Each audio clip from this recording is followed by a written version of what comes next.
Yung dating libel case lang na final po ni DDS Congressman Leandro Libiste laban kay Yusek Castro, pinapamayad ng moral damages.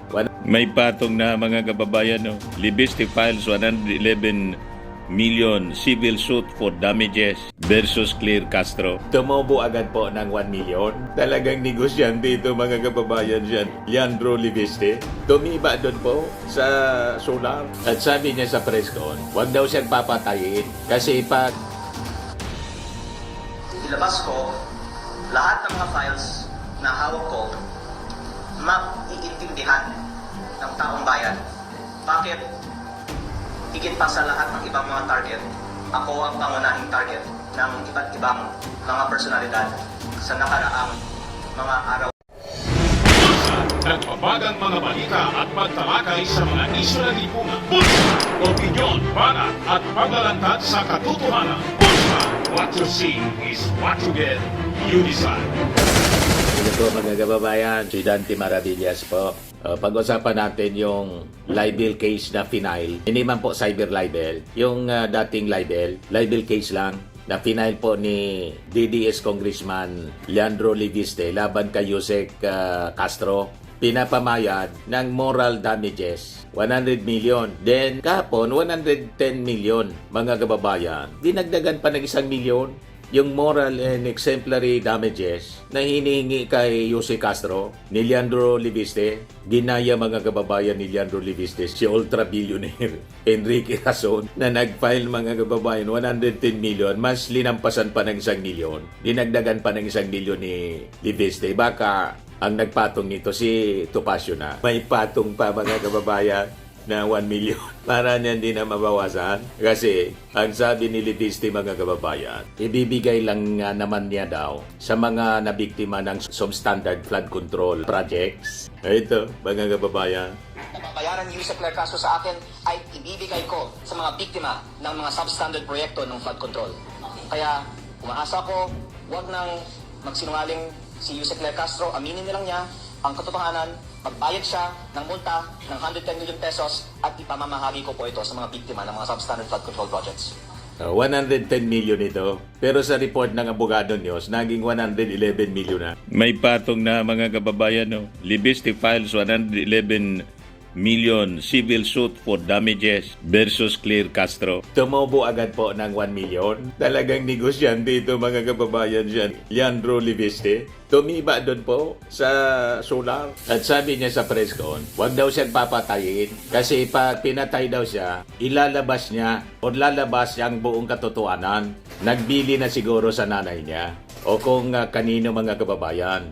Na pag pinatay siya, ilabas na ninyo yung mga dokumento. Ilabas mo na habang buhay ka pa. Bakit kasi hindi mo pa niya nilalabas? O ngayon, mag-iimbestiga yung Congress. Ilabas mo na lahat. Yan yung ating hamon. Pakinggan natin mga kababayan. Yung press ko na maluwa-luwa siya. Leandro Libiste. Yan kasi, pag tinignan natin mga kababayan yung pagmumuka ni Libiste, araw siguro hindi na makatulog. Pulang-pula yung mga mata. Pumasok ka kasi sa ganyang problema. Choice mo yan. Sabi nga natin mga kababayan lagi, sa buhay, you become what you believe. Yan kasi ang pinaniwalaan mo eh. Tingnan mo, sigurado mga kababayan, patong-patong na problema yung kakaharapin nitong si Leandro Libiste kasi nasasangkot siya mga kababayan doon sa controversy ng kanyang company na hindi siya nakapag-deliver ng nalalaman sa kontrata, service contracts, nang bigyan siya mga kababayan na franchise ng Department ng Kongreso. Nagkalo-ano na yung issue mga kababayan. Una yung Cabral Files na inuugnay niya ang pang-iipit mga kababayan sa kanya dito sa issue ng franchise ng kanyang company. Kaya nagkapatong-patong yung trouble na kinakaharap mga kababayan ni Leandro Libiste. Pakinggan natin yung kanyang sinabi kahapon. Ito yung kanyang sinabi. Huwag niyo akong patayin. Dahil kung papatayin niyo ako, lalabas ang buong katotohanan ng mga ginawa ninyo sa DPWH. There are really threats to me right now. Dahil baka noon hindi alam ng iba ang ibang hawak ko maliban sa Cabral Files. Ilabas mo na. Lumabas na sa media ay tip of the iceberg ko lamang. Ilabas ko lahat ng mga files na hawak ko, maiintindihan ng taong bayan bakit higit pa sa lahat ng ibang mga target, ako ang pangunahing target ng iba't ibang mga personalidad sa nakaraang mga araw at linggo. At the more na Halos inaatake hindi na po ako, the more makatulog. na nakikita ng taong bayan na tila may dahilan na nais ng iba na patahimikin ako, at ako naman po ay nakikinig sa payo ni Senator Ping Lacson na huwag bara-bara, kaya yung mga hawak kong ebidensya higit pa sa Cabral Files ay hindi ko inilalabas. Pero Sige, ang paduda bayan niya. na mismo pwedeng makakita na tila may dahilan na napakaraming mga personalidad ay umaatake sa akin. Kung ako naman po ay walang hawak na damaging evidence, siguro marami naman pong ibang atakehin nila na lang. Ilabas mo na para tapos na. Maraming ibang mga talakayin nila na lang. Pero ang dahilan na ang daming mga umaatake sa akin ay sa kadahilanan na ang hawak kong ebidensya ay higit pa sa Cabral Files, at kung ilalabas ko ito, malaki ang magiging consequences nito para sa ating bansa. At dahil sila po ay nagmamonitor sa ating press con ngayon, ako po ay sumusunod sa payo ni Senator Ping Lacson na huwag bara-bara. Basta huwag nyo akong patayin. Dahil kung papatayin nyo ako, lalabas ang buong katotohanan ng mga ginawa ninyo sa DPWH. Di ano niya, Mr. Maravillas, ang tingin mo dito sa mga na problema ni Libiste? Ang tingin ko po, itong issue sa Cabral Files, ginagamit niya itong cover.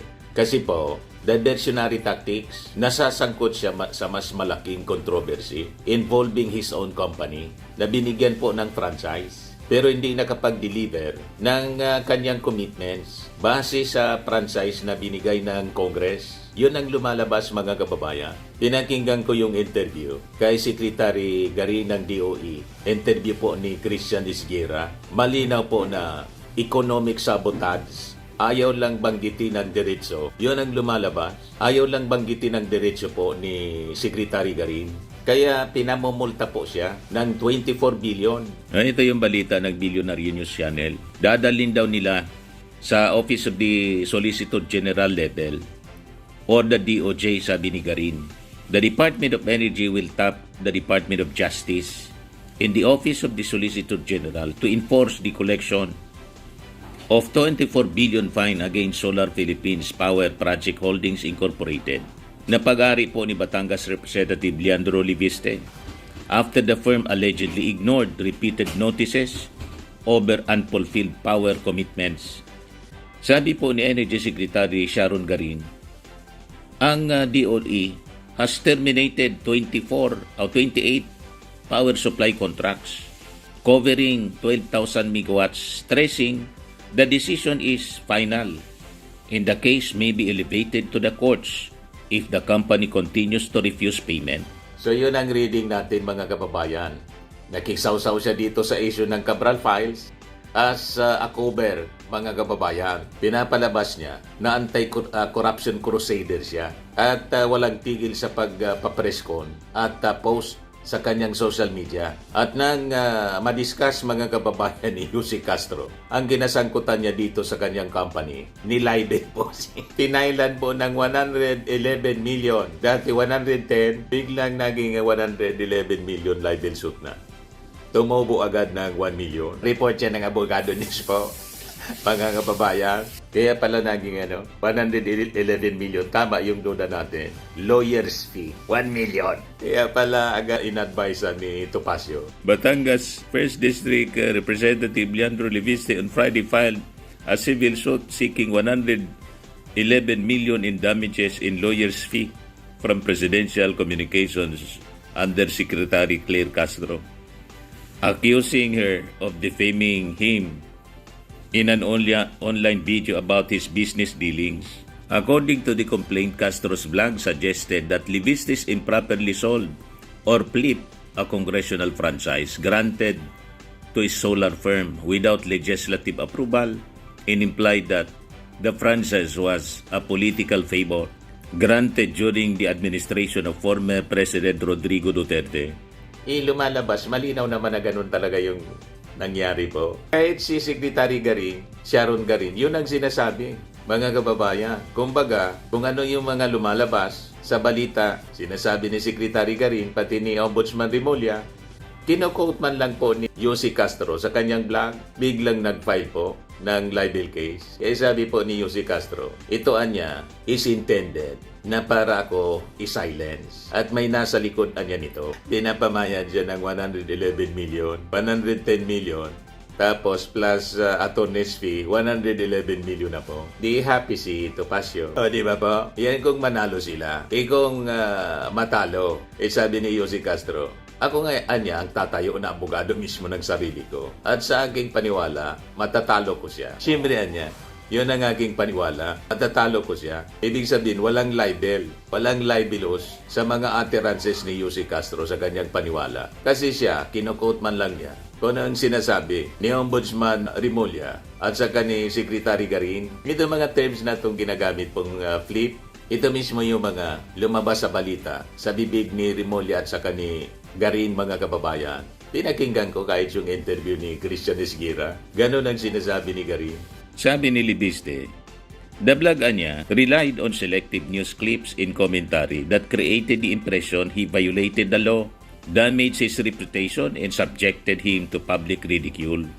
Libiste also accused Castro of implying that penalties were imposed on his company for regulatory violations and that he divested from the business to evade liabilities. The suit argued that statements fell outside the scope of protected speech and were made with malice or reckless disregard for truth. It noted that Castro is a lawyer and a ranking executive official with access to official information. O ngayon, ano sinasabi doon, mga kababayan, sa naging interview ni Christian Esguerra kay Garin? Kung ano yung ina-accuse niya kay Yussi Castro, yun ang kwento ni Secretary Garin. So pakinggan natin, mga kababayan, yung interview ni Christian Esguerra. Kasi lumalabas talagang may sabotahe na nangyari na sana ito pinapakinabangan. Ibigay na sana ito sa ibang seryoso na mag-invest sa ganito pong napakahalaga na sektor sa power industry, mga kababayan.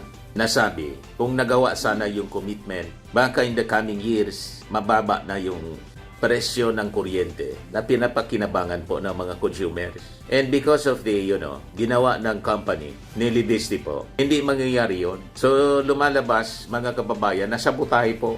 He messed with the industry, mga kababayan. Yan mismo yung sinasabi ni Garin. Pakinggan natin yung interview, mga kababayan. Wala talagang galaw to. Kaya, hindi niya rin Christian na-transfer, Esguerra po, hindi rin nag-relinquish, hindi rin no application for termination. We just can't. Wala pong paliwanag sa inyo at all? Wala po. That's what's frustrating for us. We send them letters. Please update your progress because they should every year. Yung work plan nyo, sinusundan nyo ba? Or do you, what are the permits? They don't update us. We ask, they should renew their bonds, performance bond every year. No, yun pa yung isang problema. Sabi They nga, just let it nili-oy expire. No renewal of Sa bonds. amin. So there's nothing really, nothing. If you go to these areas, there's not a single solar panel Walang there. ginawa. So, what else are we supposed to do? Should we just wait it out kahit they're supposed to deliver already? Of course, we have to terminate. We need more Kaya investors. terminate na lang We po. want to open up the country for more areas to develop solar power plants. Yung bang Solar Philippines na pinagmumulta po ninyo, blacklisted na rin po ba ito? I had to check if it's already done, but yes, that's the plan. iba-blacklist itong isang Kasi kumpanya. ngayon pala na-terminate. So, I don't know if the process has been done, but it's already in our contracts na pwede kang i-blacklist if the DOE decides. Grabe So, yung ginawa ko. Mukha bang Secretary? Mukha ba naisahan ni Leandro Libiste itong pamahalaan? You see? yung DOE. Yung DOA na isahan niya. Naisahan yung I don't want to malign him directly, kasi Just stick to the facts based on Yeah. what you've discovered. Yeah. you know, Naisahan parang niya. kasi, parang why not deliver? Because really it's an opportunity. When you Maybe win the this green day. energy auction, you're assured of a stream of income for 20 Biglang years. naging Magandang negosyo bilyonaryo. yan. What we ask is you deliver such capacity at a certain date and for 20 years. I don't understand why won't you pinag-aagawan yun eh. Why won't you develop the project? It's no excuse yung mga permitting and what the red tape is. It's there, You see? but people are able to deliver. We are 25% renewable already, kaya ang dami pumapasok. This is an exception. So parang So lumalabas, nagpayaman lang. parang Minonetize lang we niya. were disillusioned by this, no? It's very disappointing. Kaya Hindi man parang nag-deliver yun, ng nagamit serbisyo yung based sa contract contract. for something else, not to produce power, but for something else. So parang Yung counterpart ng ghost flood control kung sa DPWH. Sabi ni Atty. Garrido. Parang, no? Di ba? I mean, we believe that you will be compliant with your contract because you know there are consequences, the 24 billion consequence, and we rely on these companies, but no delivery. So lesson learned for us. We've been changing our policies ever since. So, kawawa I think po. last year. Kawawa years tayo. ago, starting to make Parang naisahan parang as safeguards for yung Department for of investors like this. Energy. Like what safeguards, learning from this Levista experience. Kaya magigpit na daw sila sa mga regulation. On assignment. Hindi pwede kahit sino lang. Kailangan you justify it with DOE, but related company lang, not kung kanino lang, and we Kani-kanino also lang. restrict how many times a contract can be transferred. No? Another thing is you have Magbabago to have sila also ng the right to regulasyon. apply. Kasi Dahil sa dati ginawa kasi po ni Libiste. certificate, actually, Solar Philippines has Pagkatapos, affidavit nagbibida-bida that siya they will get the possessory right in those na areas, which they never did. Anti-corruption crusader. Which is another violation, by the way. For example, you have to have the clearance from NGCP. Dati kasi later pa yun yung condition na yun. So, we're putting more and more requirements to make sure that yung mga legitimate lang, yung seryoso, ang magde-deliver. So maybe it's becoming stricter and stricter, but we have learned that lesson, and not just on Solar Philippines, but all the other Kita ninyo yung kanyang ginawa. investors actually. So, performance bond we added also. So, marami na kaming dinadagdag para lang to avoid this, because flipping by itself is not Flipping. a crime, no? But it's once it's perennial, and then it becomes a problem for DOE. So So ang ibig pong sabihin, yung flipping na ginawa, bumili ka ng asset. Halimbawa, bahay o stocks. Then afterwards, mga kababayan, bininta mo for profit. Yun, mga kababayan, ang ibig sabihin nun. Yan ang ibig sabihin. Yun ang nangyari. Sabi ni Secretary Garin, bininta agad, tapos tumubo ng bilyon.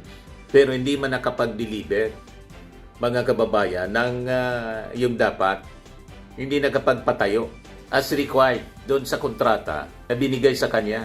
Di ba? Yun ang nangyari. it's a problem for DOE. So we had to find ways to address that. And if it could compromise the Philippine energy plan. There's Yan. a moral, it's more Na-compromise of a po moral yung question rather than a legal question. Philippine Energy Ano Plan. magagawin yan sa bansa na? Okay. Ito, bago kayo pumasok sa DOE, politiko kayo, hindi po ba? Okay. Ang gusto kong tanongin ito, the elephant in the room, Hindi naman kaya napaboran nito si Leandro Leviste. Una, dun sa pagkakakuha niya ng prangkisa para sa solar, para sa bayan. Tapos isang kumpanya niya, nabigyan ng sangkatutak na service contracts. Hindi kaya malaking factor doon yung anak siya ni Loren Ligarda at isa siya Leviste. I've been asked this for so many times, and to the credit ni Leandro, he was really a very Alams na. promising personality Alangan at man. such a young age. No, the question is if there was any influence on him getting all Alangan these wala. privileges, I'm not sure. I don't know if there was an Playing active safe part si Garin, on the part of, pero the alam niya, senator, but, at the siguro, back of her mind, at the very least, yes. siguro at the most, siguro dahil apelido niya, no? Because he's a Leviste. But I'm not sure. I don't wanna say anything. Playing na safe siya.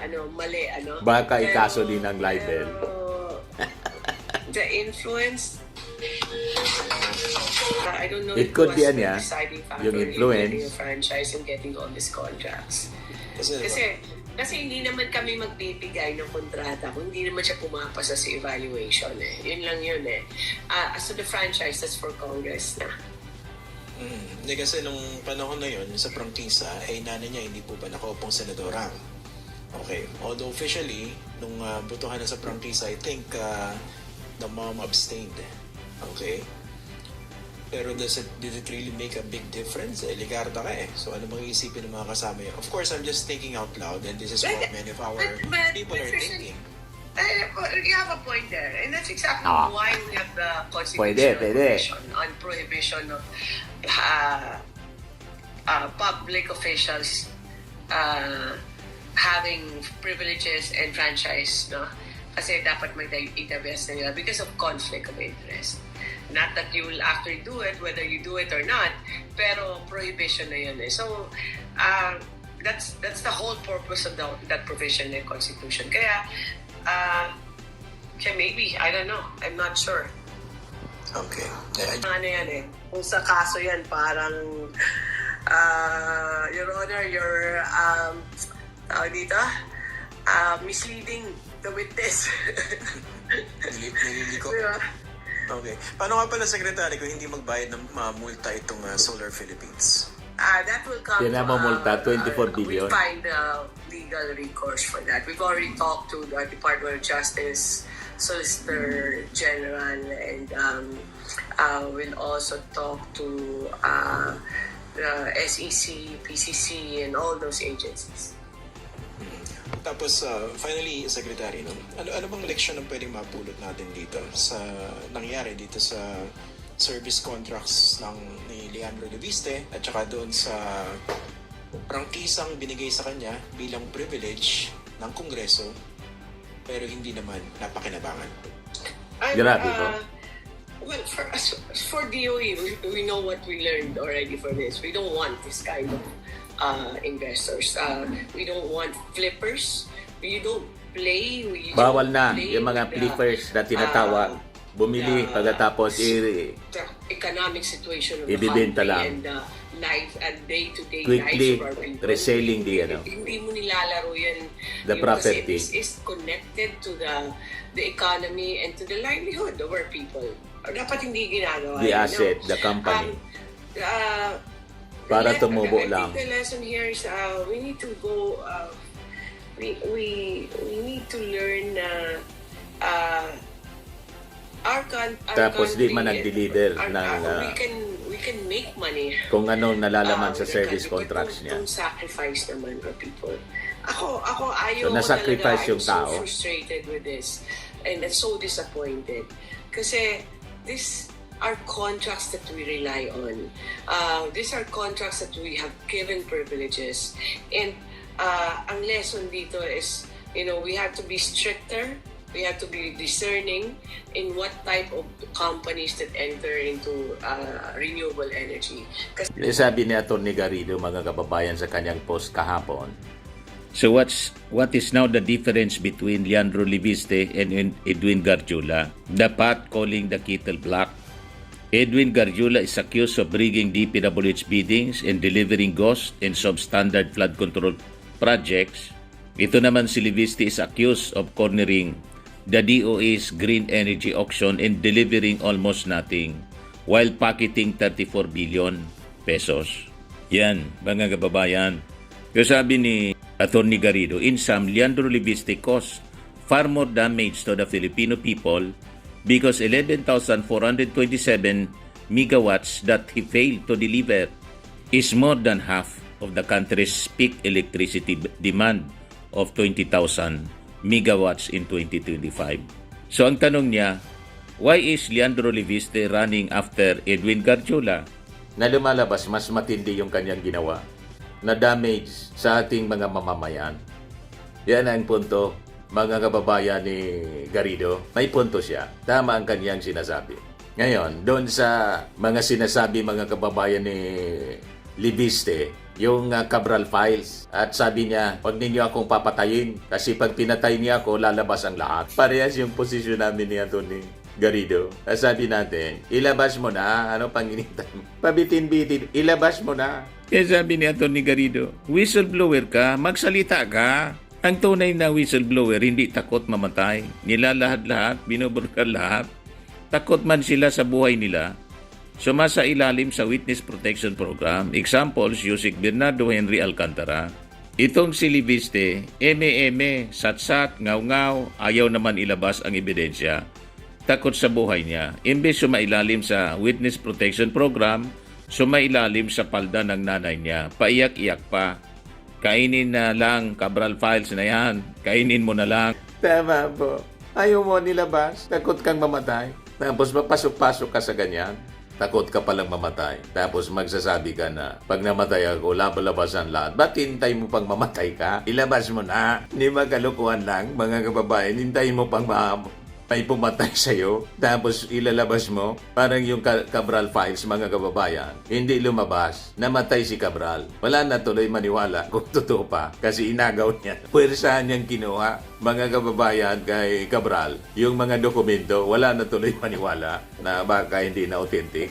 Dinoktor na. Tama na lang maniniwala sa Cabral Files, mga kababayan, na sinasabi ni binuro niya. Matagal na pala yun sa posisyon niya. Kung kailan namatay si Cabral, tapos sinasabi niya, ilalabas niya. Hanggang ngayon, hindi man nilalabas, ilabas mo na. Hindi nga natin malaman kung bakit hindi ka sumasa ilalim sa Witness Protection Program. O kung hindi, ba't hindi mo ilabas sa privilege speech mo? I-expose mo lahat sa Kongreso, mag-privilege speech ka at magpa-imbestiga ka, pangunahan mo yung investigasyon sa Cabral Files. Yun ang dapat mong ginagawa, Leandro. Hindi yung sige lang ang pa-interview mo. Press con dito, press con doon. Malinaw na lahat. Propaganda pa ganyan po.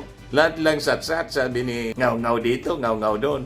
Payak-iyak. Tingin ko, sakit sa ulo ito ni Loren. Iwan ko kung advisean nito ni Loren kasi si Loren po nagsisik na ng tulong, advice ni Ping Lacson. Ginausap daw siya. Ngayon, lumalabas sa mismong sinasabi ni Livisti, pinakikinggan niya na daw si Ping Lacson na huwag bara-bara. Kung hindi pa pala siya sabihan ni Ping Lacson na huwag bara-bara, hindi siya makikinig. So, ibig sabihin, hindi siya nakinig sa nanay niya. Humingi na ng tulong kay Ping Lacson, mga kababayan. You see? Huwag kasing pabida. Anyway, yun man lang po mga kababayan. Ako po si Dante Maravillas. Abangan na lang natin yung progress ng mga balitang yan at mga pa-interview ni Livisti kung ano ang mangyayari sa mga sinasabi niya.